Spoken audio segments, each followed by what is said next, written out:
बिस्मिल्लाहिर्रहमानिर्रहीम। अस्सलाम वालेकुम students, my name is Abdurrahman and I am teaching you biology. Students, इस सेशन में हम कंटिन्यू करने जा रहे हैं फूड चेन, फूड वेब की कंटिन्यूटी है।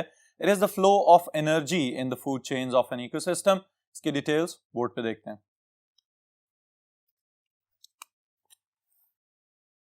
जी students, the topic is flow of energy in food chains of an ecosystem. जी स्टूडेंट्स, बेसिकली ये एक कंटिन्यूटी है प्रीवियस सेशन की। इसमें अगर हम देखें तो फूड चेन्स और फूड वेब के अंदर हम ये स्टडी करते हुए आए हैं कि at different trophic levels the living organisms are interacting with one another. अगर प्रोड्यूसर्स हैं तो खाना प्रोड्यूस कर रहे हैं, फिर इसी तरह primary consumer, secondary consumers, tertiary consumers level तक सारे जानदार उसको खाते चले जा रहे हैं। और फिर ये सारे के सारे जब डेथ इनकी हो जाती है तो उसके बाद डीकम्पोजर्स इनको डीकम्पोज करके फिर अवेलेबल बना देते हैं फॉर द प्रोड्यूसर्स। तो इसका मतलब ये है कि ये मुसलसल एक फ्लो चल रहा है खुराक का। लेकिन खुराक का बुनियादी मकसद क्या है? एनर्जी। अब energy with in the trophic levels तो ट्रेवल कर रही है, लेकिन आपके ज़हन में ये सवाल आना चाहिए कि ये एनर्जी आती कहां से है। तो उसके लिए स्टूडेंट्स हमारे पास एक ही जवाब है, the ultimate source of energy for planet earth is sun. यहां से हमें मिल रही है सोलर एनर्जी, और सोलर एनर्जी के अंदर क्या मौजूद है? We get radiant heat and light at the same time. Alright, अब यहां पे एक बहुत अहम बात जो आपने ज़हन में रखनी है स्टूडेंट्स, वो ये कि अगर 100% एनर्जी सूरज से जमीन तक आती है तो उस 100% में से सारे के सारे प्रोड्यूसर्स मिलके सिर्फ 1% एनर्जी को कैप्चर या ट्रैप कर सकते हैं। ऑलराइट, उस 1% एनर्जी की बुनियाद पे फिर हमारे सारे के सारे ecosystems with in the biosphere ये चल रहे हैं। तो इस बात से हमें इस चीज का अंदाजा होता है कि सूरज अल्लाह ताला की कितनी बड़ी नेमत है हमारे इस सैयारे के लिए। अब अगर इसी को हम फर्दर देखें तो वो सारी चीजें जो रोशनी को जज़ब करने के बाद पौधे तैयार कर रहे हैं वो किसी भी इकोसिस्टम की प्रोडक्टिविटी कहलाते हैं। ऑलराइट, तो प्रोडक्टिविटी को अगर हम डिफाइन करना चाहें तो हम लिख सकते हैं productivity is total amount of energy fixed by producers of an ecosystem within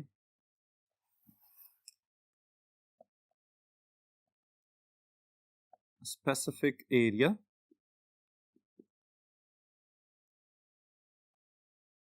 at the given time. Alright students, अब प्रोडक्टिविटी बुनियादी तौर पे है क्या?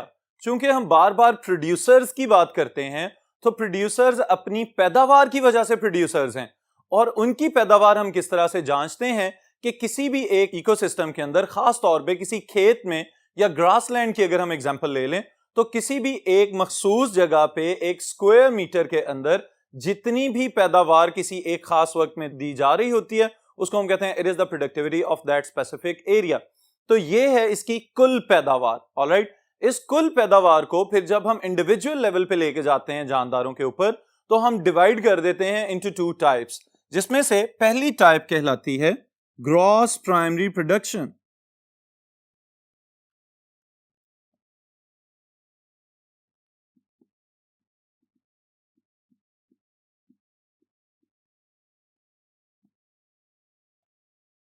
अगर हम इसको एब्रिविएट करना चाहें तो हम यूं लिख सकते हैं GPP। ऑलराइट स्टूडेंट्स, अब ग्रॉस प्राइमरी प्रोडक्शन है क्या?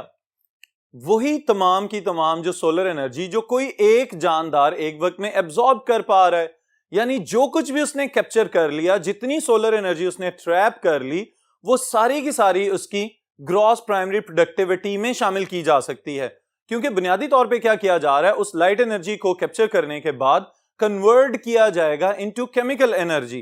तो हम इसको यूं डिफाइन करेंगे, the total amount of energy fixed by a plant. Alright, इसको अगर हम लिखना चाहें तो हम यूं लिखेंगे, the total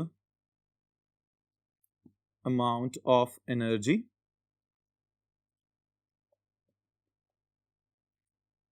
fixed by a plant that is a producer. All right. और अगर एक और तरीके से भी स्टूडेंट्स हम इसको डिफाइन करना चाहें तो एक और डेफिनेशन मैं यहां पे ऐड कर रहा हूं आपके लिए.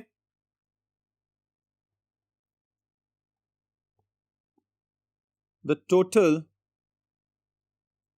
energy from sun trapped by producers and converted into chemical energy. All right students, अब इसका मतलब ये हुआ कि अगर कोई भी पौधा रोशनी को या लाइट को एब्जॉर्ब कर रहा है तो उस एब्जॉर्प्शन में से वो अपनी सारी जरूरियात भी पूरी करता रहेगा और साथ ही साथ अपनी ग्रोथ वगैरह और मेटाबॉलिक एक्शंस के लिए भी उस रोशनी को इस्तेमाल कर रहा है. तो जितनी रोशनी वो जज़ब करे उस सारी की जितनी भी कन्वर्जन चल रही है वो सब की सब उसकी ग्रॉस प्राइमरी प्रोडक्शन के अंदर हम शामिल कर देंगे. बिल्कुल इसी तरह कि जैसे आप कोई भी ये खाने पीने वाले प्रोडक्ट्स बाजार से खरीदते हैं तो उनके रैपर्स के ऊपर जहां पे एनर्जी चार्ट दिया होता है उसके नीचे उसके वेट की 2 इकसाम लिखी होती हैं.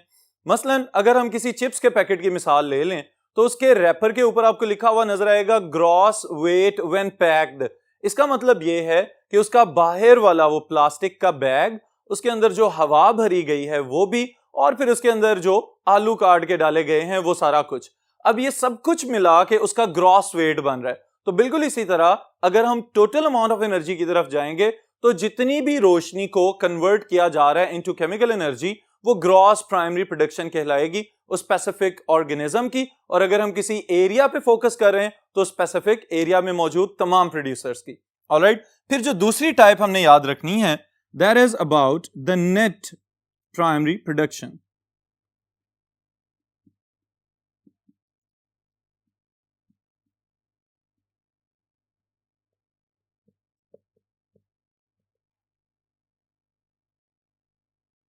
जी स्टूडेंट्स, अगर हम इसको डिफाइन करना चाहें तो चूंकि अब हम नेट प्राइमरी प्रोडक्शन की तरफ जा रहे हैं तो हम इसको यूं कहेंगे कि जो असल हासिल हो रहा है इस सारी एनर्जी को इस्तेमाल होने के बाद जो प्रोडक्ट निकल रहा है वो है इसकी net primary productivity. The energy stored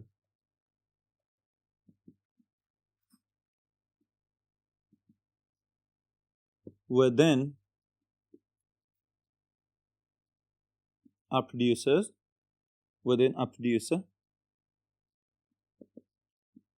after meeting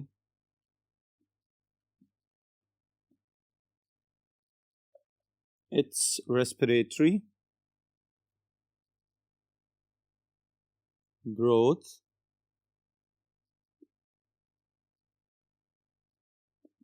reproductive needs. Alright students, अब नेट प्राइमरी प्रोडक्शन में हमने सब कुछ यहां पे कॉम्प्रिहेंसिवली ऐड कर दिया है. यानी कि जितनी भी कुल तवानाई इस प्रोड्यूसर के पास मौजूद थी उसमें से अपनी एक्टिविटीज के लिए भी तो उसने कुछ एनर्जी खर्च करनी है.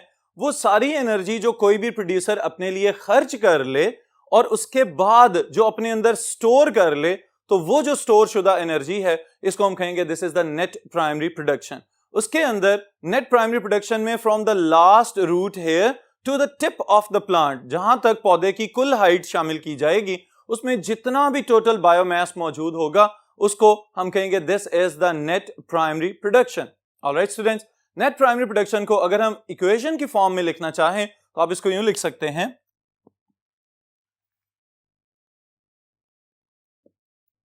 net primary production is equal to gross primary production minus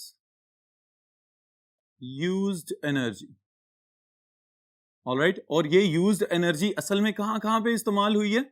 आपकी किताब में सिर्फ रेस्पिरेशन का जिक्र किया गया है लेकिन कलेक्टिवली हम लिख देते हैं and other metabolic activities. Alright students, तो अब आपको अंदाजा हो जाएगा कि ग्रॉस में से ही इस्तेमाल शुदा एनर्जी के बाद जो बच जाने वाली एनर्जी है that is now ready to be transferred to the consumers. इसको हम कहेंगे this is the net primary production, और net primary production के लिए ही हम दूसरी टर्म जो यूज करते हैं that is biomass. और बायोमास को अगर डिफाइन करना चाहें तो आसान तरीन डेफिनेशन स्टूडेंट्स इसकी हम लिख लेते हैं, the total living or utilizable content of an area including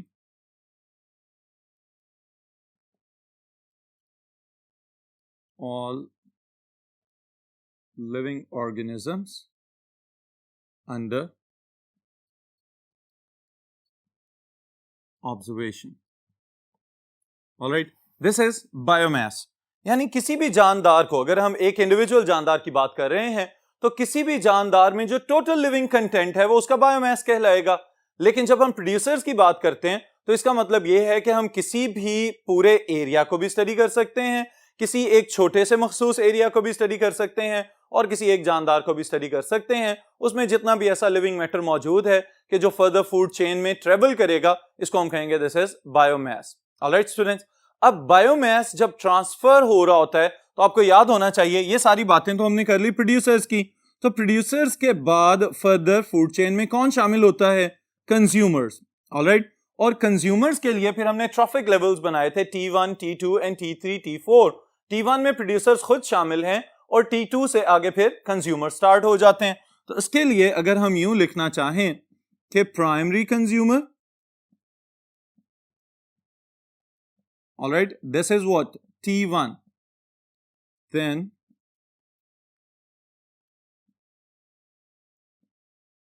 secondary consumer, this is T2, all right, then tertiary consumer, it will become, sorry, T2, T3 and it will become T4, all right, because producers are making up the trophic level 1. जी students, अब ये एक sequence हमने यहां पे लिख लिया है। इस सीक्वेंस लिखने का मकसद ये है कि, रिपीट कर रहा हूं मैं एक बात यहां पे, कि जो सूरज से रोशनी आ रही थी उसमें से 1% प्रोड्यूसर्स ने एब्जॉर्ब कर ली। अब वो जो 1% एब्जॉर्ब हुई है वो तो चली गई प्लांट्स के अंदर। प्लांट्स ने सारी की सारी एनर्जी पहले अपनी एक्टिविटीज के लिए इस्तेमाल की, बाकी ग्रोथ, रिप्रोडक्शन, रेस्पिरेशन में इस्तेमाल कर ली।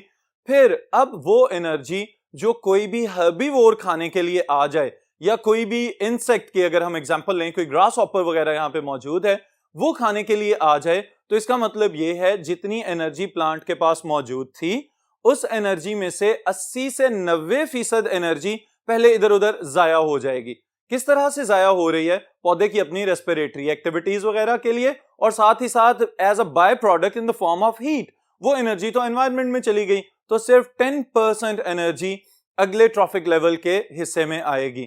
फिर अगर इस ग्रास हॉपर को कोई और रोडेंट यानी चूहे वगैरह खा लेते हैं तो इसकी वजह से क्या होगा, ये बात आपके जहन में रहनी चाहिए कि ग्रास हॉपर ने भी अपनी जरूरियात पूरी करने के लिए 80 से 90% एनर्जी इस्तेमाल कर ली और फिर उसमें से फर्दर 10% आगे ट्रेवल कर गई। वो जो 10% एनर्जी अगले ट्रॉफिक लेवल के पास गई है, अगर इस चूहे को कोई और सांप वगैरह खा लेता है तो इसका मतलब यह हुआ कि चूहे ने 80 से 90% एनर्जी पहले अपनी जरूरियात के लिए इस्तेमाल की और 10% एनर्जी फिर आगे ट्रांसफर कर दी। अब यहां पे स्टूडेंट्स आपके जहन में फौरी तौर पे एक पॉइंट आना चाहिए कि जैसे जैसे ट्रॉफिक लेवल्स बढ़ते जा रहे हैं, अमाउंट ऑफ एनर्जी रिड्यूस होती जा रही है। तो इस बात से हम एक जबरदस्त स्टेटमेंट निकालेंगे कि किसी भी फूड चेन में जितने लिंक्स या ट्रॉफिक लेवल्स कम होंगे, यानी कि फूड चेन्स शॉर्टर होंगी, छोटी फूड चेन्स होंगी, उतनी ज्यादा एनर्जी एफिशिएंट होंगी और वो कम्युनिटी जो है बड़ी खुशहाल जिंदगी गुजार रही होगी।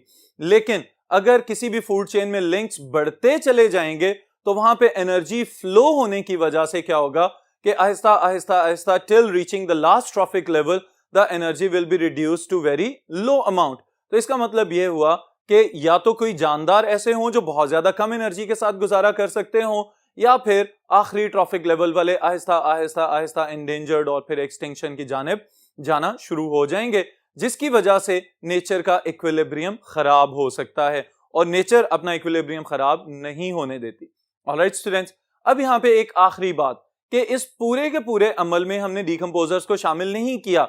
आमतौर पे फूड चेन्स में हम डिकम्पोजर्स को शामिल नहीं करते क्योंकि जब एनर्जी आ रही है तो प्रोड्यूसर्स रिसीव कर रहे हैं और till the last trophic level वो इसी तरह से फ्लो करती हुई चली जाती है, और डिकम्पोजर जो हैं वो तो इंतजार करते हैं कि जब इन जानदारों में से किसी की डेथ होगी तो फिर वो इनको डिकम्पोज करेंगे और अवेलेबल न्यूट्रिएंट्स को दोबारा आयंस की फॉर्म में सॉइल का हिस्सा बना देंगे।